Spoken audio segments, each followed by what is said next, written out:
Thank you. You're welcome. So now we'll move into a brief update on the liquor common consumption that we've been working on. So we'll kind of talk about three things here and field some questions, but we'll first start with the outreach that we've done, so you know what the work we've been doing, and then we'll briefly present the concept itself, and then we can kind of talk about our ideas for next steps and if you have any questions.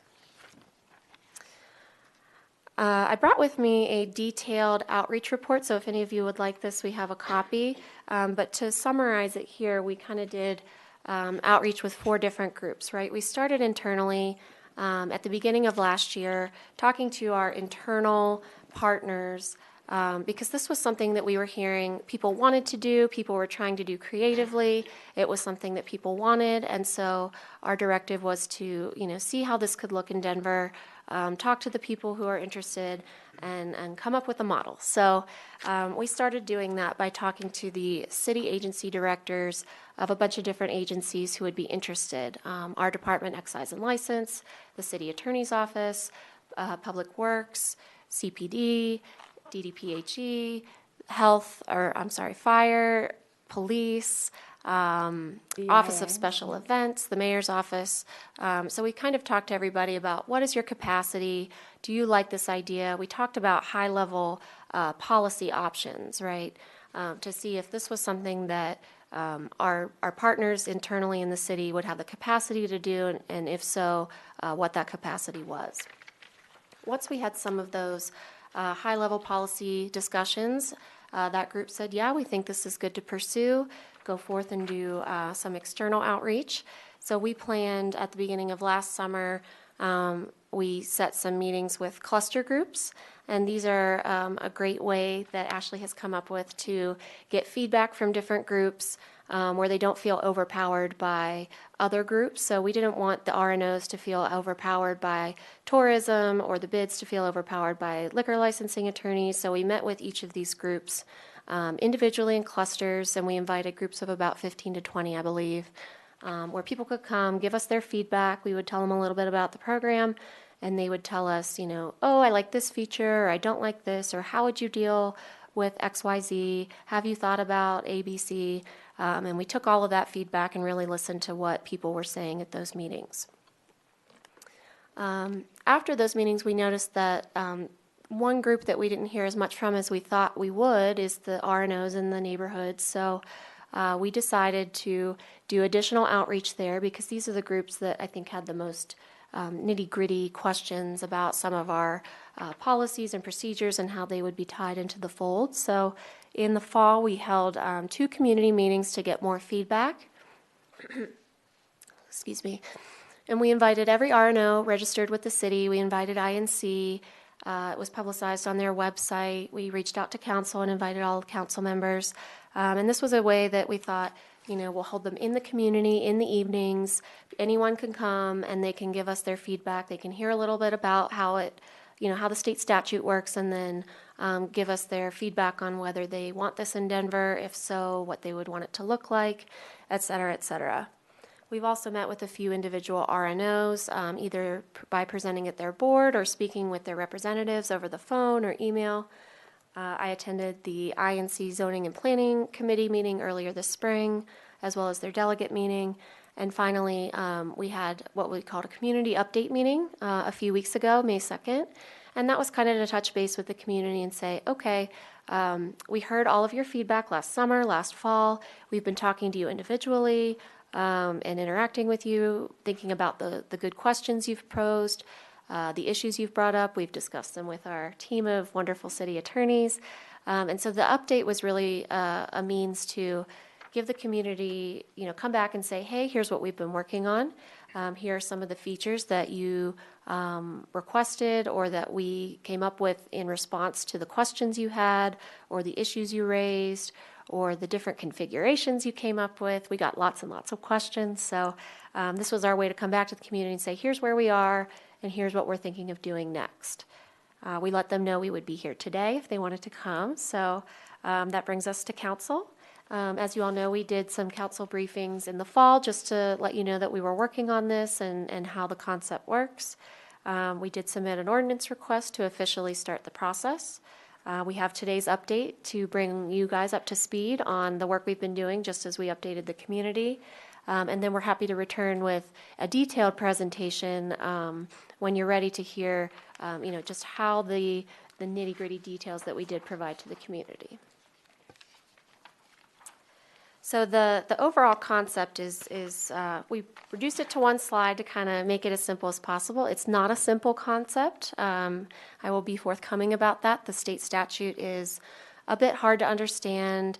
It's a bit hard to figure out the process, and it leaves some gaps that a locality would have to fill in. So the basics of this concept are that it would be an amenity that we see as a tool for communities to use for placemaking and community building. We have gotten requests for this from the community, from groups that want to do it, from groups that are, like I said, doing this creatively or trying to get the feel of one of these licenses creatively. And we wanted to debunk a few myths because we know that the terms and the concept can be scary and raise a lot of anxieties in people, so we wanted to address those right out in front. So the big question we get is, and the big concern is this going to look like Bourbon Street? Are we bringing Bourbon Street to Denver? And the answer is no. Bourbon Street, you can walk around freely with a drink. Many people like to go visit there, but we're not looking to bring it here. One big feature of these licenses is they would not be open to motor traffic. Just like our regular liquor licenses, they would have to be either indoors or in a place that has been closed down to any motor vehicle traffic. And to do that, you have to go through a lot of steps with Public Works and other city agencies, filling out applications and getting approvals to do that. So it would not be a Bourbon Street model. Another question we get is, isn't this going to lead to drinking in the streets at all hours? And the answer is no. One thing that we did as part of our outreach and research was looking at other jurisdictions that have done this. So in your packet there, you'll see there's a handful of communities in Colorado that have adopted this. So Greeley, Glendale, Salida, Central City, Carbondale, Fort Collins just adopted it. And most of these places, due to some of the requirements in the statute, just don't have the density to do more than one. Aurora has 2. And we might see some other bigger cities do more than one, but there is one of the cities, Glendale, that allows drinking past 2 a.m. Using this model, and the state has said that's okay. But one thing that we've been very adamant about from the beginning of this process is that that is not something we're looking to do in Denver. That's not something that's true to Denver values. It's not what the residents of Denver want, and so that's not something that we would be pursuing. Another question that we get, people, the terminology is a bit confusing, but they worry, are patrons going to be allowed to take alcohol anywhere they want, from one building to another, across the town? Is this just going to totally eliminate any concept we have of that controlled premise idea? And that answer is also no. We've still got the concept that you have to be liquor licensed premise, you have to have control of that premise, and you can't take that alcohol outside of that premise. Now, these types of establishments would allow patrons to consume alcohol that they've gotten maybe from 2 to 3 or 4, what have you, different liquor licensed establishments. But a big requirement is that there would need to be a security plan. And this is something Councilman New, I know, is very interested in. That security plan would have requirements for, how are you going to staff this? How are you going to enclose it? Are you going to have security guards at entrances, signage? How are you going to control for the ingress and egress of patrons?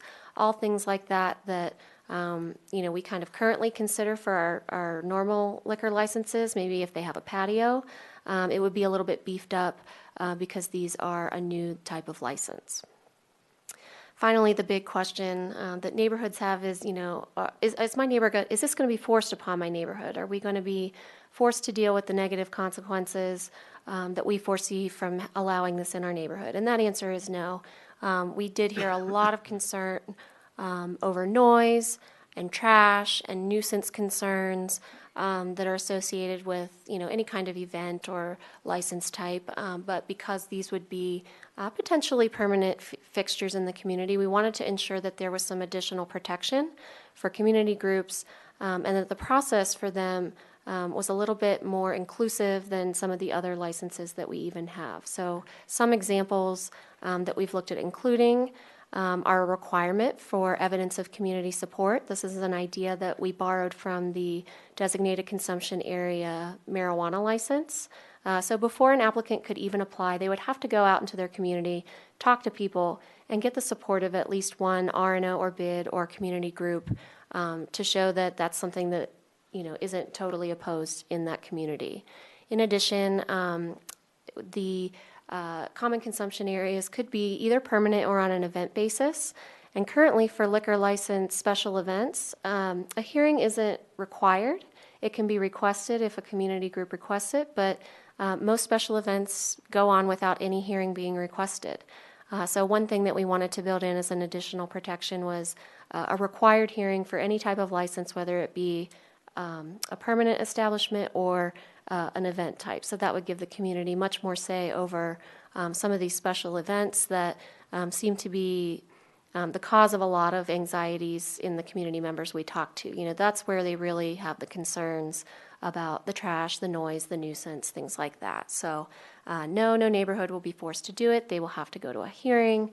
And we've got some other features as well that we'll dive into at a future time. So the one thing we wanted to end with on the concept is that we are absolutely committed to working together with our community members, with the industry people who are going to be bringing these to fruition, to craft a model that is true to Denver values and listens to the concerns of our citizens.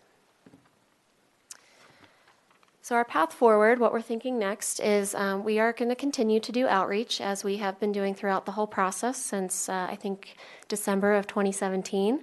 I'm actually scheduled to go visit a couple more individual RNOs. Mr. New has been so kind to set up some time in his community, so we're happy to continue doing that with anyone who wants answers to questions, because there are lots of questions. And then we would bring forth an ordinance for consideration to this committee. If an ordinance were to pass, then we have an idea that the ordinance, just like our security guard ordinance, would not go into effect until we could form a rulemaking advisory group that could adopt rules and advise us on some of those really important details that the community does care a lot about. We wanted to give them a chance to continue participating even after a framework was identified so that they could really advise us on those things that are the most important to them. And only then would a pilot program begin. I believe the draft ordinance says 90 days after any rules are adopted. So we would want the whole package to be available for applicants and neighborhoods and residents to know before anything would go into effect. So with all of that, I know that's a lot of information, so does anyone have any questions? Yes, Marta. I have a couple. So first on the alcohol, is there an anticipated sort of time frame in which you're hoping to have that community engagement process done to garner that broad input and then have something ready to bring to council? So we think we've got a pretty good model. We feel like it is pretty comprehensive, and we've tried to look at every question we've gotten from community members. What we're seeing is a lot of the same questions asked by several people. And so we think we've addressed a lot of those questions and concerns in the model that we have. We've done a ton of outreach, and like I said, we're happy to continue doing it. I think a lot of it is going to be education too, because the concept is pretty complex. So if you want to take a look at the outreach plan, you can see that we've done a ton of work over the past year, and we think that we're ready, and so we are happy to bring that model that we think is ready, and happy to do the education and outreach necessary to. So you don't have a targeted time frame just yet to bring it to council? I think we'd like to come next month, and we can come by, next month, if that's okay. We can come by and do more council briefings. We've really put a lot of time and effort into this, but we're happy to keep talking to more people as you guys provide additional people you'd like us to reach out to. Okay, okay.